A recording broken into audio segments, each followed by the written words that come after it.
Je dirais qu'il faudrait d'abord commencer par deux choses. Mettre fin à la fuite en avant, les dettes successives et les endettements reportés à bien plus tard.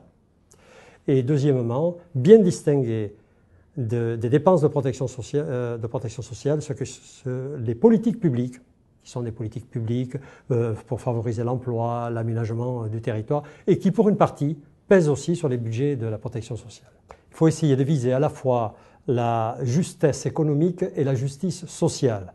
Il faut accroître la part de contribution du monde économique, tout en veillant à la compétitivité et à l'emploi, bien sûr. C'est là qu'il faut trouver la justesse économique, mais dans la justice sociale, de façon à ce que tous les types de revenus, ceux des personnes physiques comme ceux des organismes économiques, des entreprises, et tous les revenus, y compris les revenus de type financier, contribuent au financement de la protection sociale. L'un des préalables que la plupart évoquent, c'est de mettre fin aux fameuses niches sociales, aux niches fiscales qui viennent amputer le financement nécessaire de la protection sociale. Donc toucher aux systèmes d'exonération et d'exemption signifie qu'en même temps on considère et la fiscalité et le financement de la protection sociale.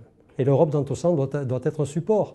C'est le seul continent au monde qui a organisé des systèmes de protection sociale de bon niveau et avec une vocation universelle.